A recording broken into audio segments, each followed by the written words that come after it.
Hi guys! So I'm going to go ahead and do chapters 23 through 35 to go ahead and get through some of the ending chapters here in Divergent, just because it's already the 7th. Time flies when you're not having fun. If you don't know, I started a new job, which has been crazy, and I've been kind of slacking. So it's my fault. You can blame it on me, but hey, that's life. We gotta do that thing called living, right? As much as I'd rather just stay home and read, honestly, but yeah.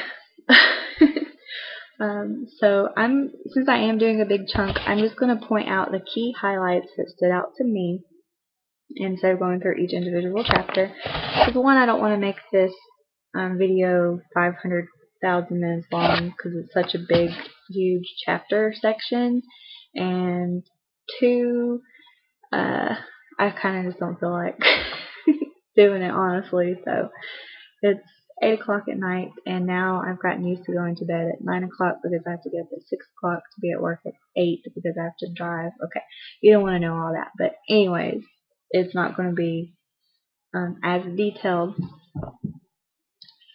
So going into chapter 23 on into 24, some of the things that stood out for me was how Triss's and Four's relationship has grown and how comfortable they are with one another, because we see them laying in bed together and just kind of, doing things that people in relationships do.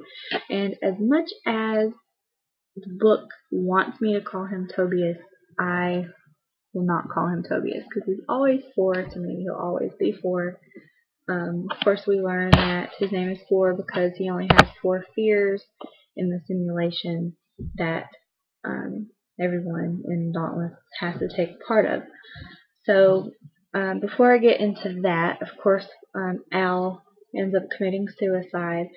I didn't really feel bad for him, honestly, because of what he did to Triss with Peter hanging him over the side, hanging Triss over the side and almost killing her, essentially.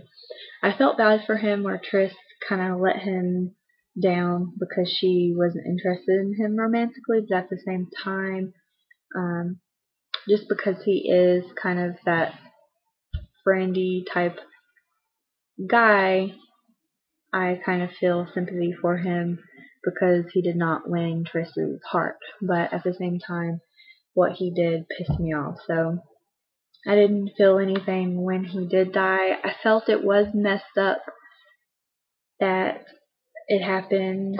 Of course, nobody wants to hear about somebody dying, but I didn't feel like a main character had died, if that makes any sense.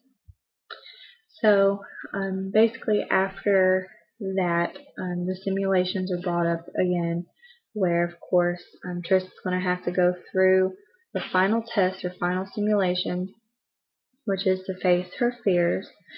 She ends up only having 7, which places her number 1. One of her fears was the fear of intimacy with Four, which I thought was cute and kind of funny. That she was afraid of being intimate with him, which is, that's very understandable. She did come from abnegation. She's never had like intimate relationships, so I completely understand, but at the same time it's kind of cute and kind of funny. So of course, Triss is number 1. Going from there, and I know this is kind of skipping ahead towards the end here, like chapters 33 and on, but of course, Triss goes to sleep. Everything's, going on as it should. And then she wakes up in the middle of the night and finds that everyone is out of their beds. They're in a line. They're leaving. They're like robots, essentially. They don't talk. They don't act. They're just following a command, but she doesn't know what this command is because she has no clue why everyone is leaving the Dauntless compound.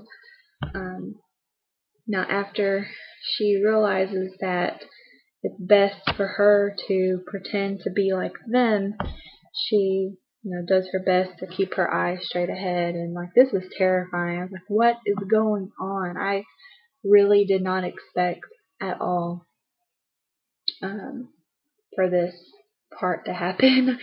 I knew there were some things brewing, of course, through the whole story. We know something is going to happen. There's a lot of animosity in these factions and a lot of political things going on, but we don't really know how it's all going to turn out. So this really surprised me. So anyways,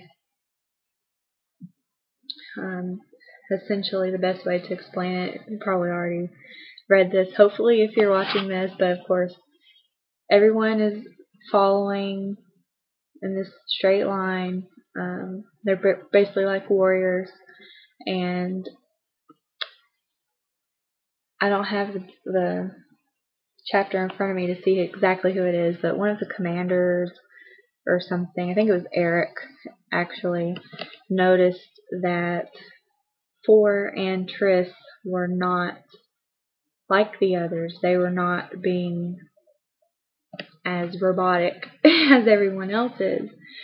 So they call out dauntless rebels because they're rebelling, essentially because they're not being affected by whatever this is that's making them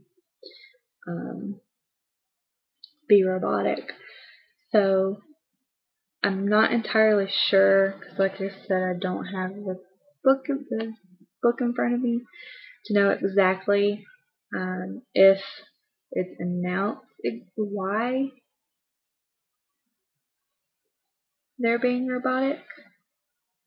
So if this is going too far, oh well, because I just want to say it anyway. So we find out that Eric and the leader of Erudite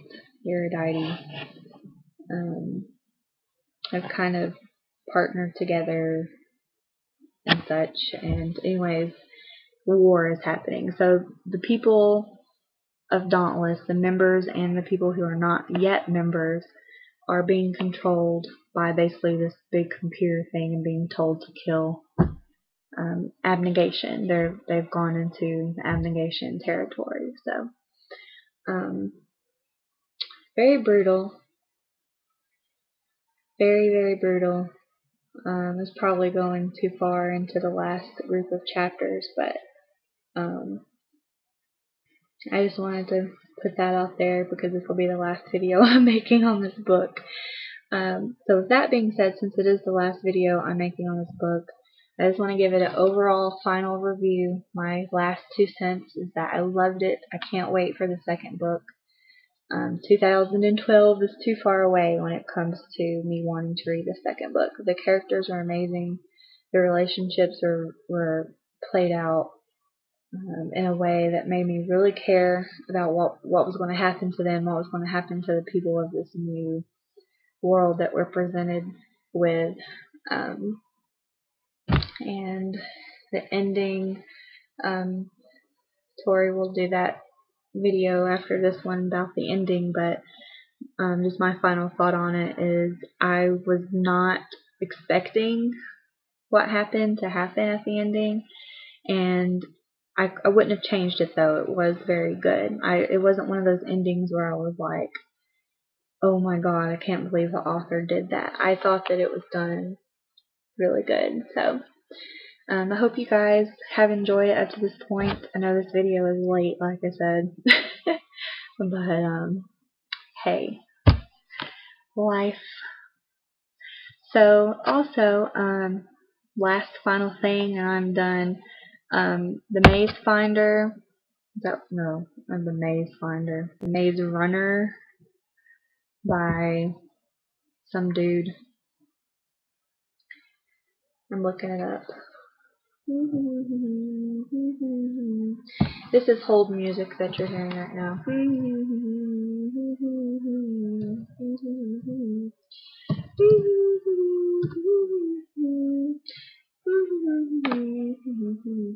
Okay, The Maze Runner by James Dashner is our next read. If you have it, you can go ahead and start reading it. if you don't have it, you'll have some time to obtain it. Hopefully you've seen it on the blog, so you've already obtained it, because I'm going to go ahead and start reading it because I'm done with Divergent at this point. So, yep. It was an awesome book, guys, and I can't wait to get into the Maze Runner and start talking about that. Alright, is there any last things I need to wrap up?